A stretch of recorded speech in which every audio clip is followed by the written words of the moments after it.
Geride durun, geride. Bekle.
Saat 5'e geliyor.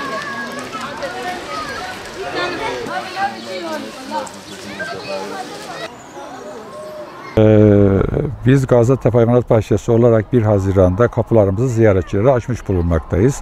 Tabii Covid'den dolayı bütün sosyal mesafe kurallarına, hayvanat bahçesine girerken vücut ısılarını ölçüyoruz, vücut derecelerinin ısılarını ölçüyoruz. Aynı zamanda maskesiz kimseyi almıyoruz. Mutlaka kapalı alanlara belli sayıda ziyaretçi alıyoruz. Özellikle akvaryum birimi, kuş cenneti, tropik kelebek merkezi ve müze gibi yerlere belli sayıda ziyaretçi almaya devam ediyoruz. Bunun yanında mutlaka her akşam bütün ziyaretçiler çıktıktan sonra ziyaretçilerin gezdiği ve dokunduğu yerleri mutlaka dezenfekte ediyoruz. Ertesi günü ziyaretçilere hazır hale getiriyoruz. Aynı zamanda sosyal mesafeyi korumaları alanında da sesli ve uyarı anonsumuz yapılıyor. Ziyaretçileri bu şekilde uyarıyoruz. Gaziantep Hayvanat Bahçesi yine 1 Haziran'dan itibaren yaklaşık 265.000 kişiyi ağırlamış bulunuyor bu zamana kadar. Bayram süresince, 4 günlük bayram süresince ise çevre illerden olmak üzere Gaziantep'te merkezden de bayağı ziyaretçi geliyor. Yaklaşık bir 40.000 kişi Gaziantep Hayvanat Bahçesi 4 günlükte ziyaret etti. Büyük bir ilgi görmekteyiz. Her geçen günde ziyaretçi sayımız artmakta. Tabii yalnız bölgeye değil tüm Türkiye'ye hitap ediyor Gaziantep Hayvanat Bahçesi. 350 türden 800.000 tane hayvanımız bulunmakta burada. Yaklaşık olarak bunlar tabii özellikle safari merkezi çok büyük ilgi çekiyor. Kelebek merkezi çok büyük ilgi çekiyor. Akvaryum büyük bir ilgi çekiyor. Yakın zamanda da yırtıcıların safarisini yapacağız. İnşallah o da Türkiye'de bir ilk olacak. Herkesi Gaziantep Hayvanat Bahçesi'ne bekliyoruz.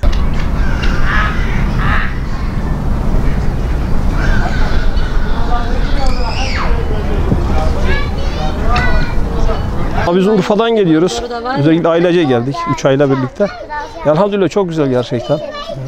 Zaten Antep bu konuda örnek ilimiz. Biz öyle biliyoruz. Elhamdülillah Urfa'dan buraya çok gelen var. Çevre illerden çok gelenler var. Biz geçen sene de gelmiştik. Ondan önceki sene de geldik. Mümkün olduğunca fırsat buluşa gelmeye çalışıyoruz yani. Allah razı olsun gerçekten. Takdire değer yani.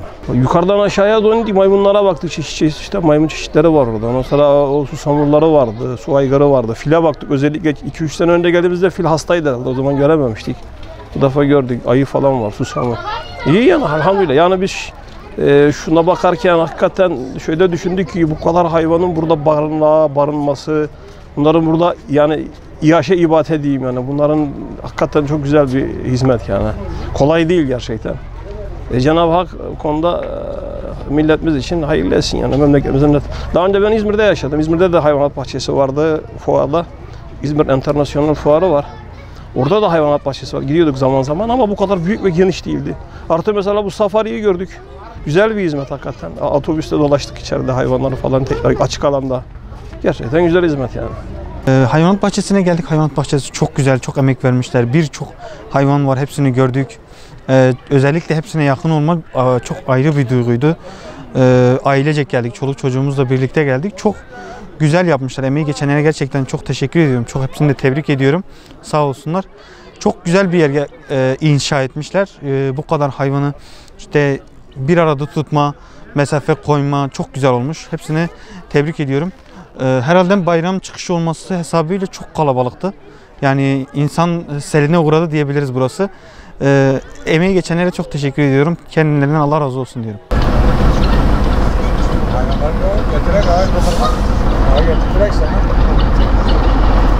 İstersen bu taraftan göndersinler, konuşursunlar. Ya.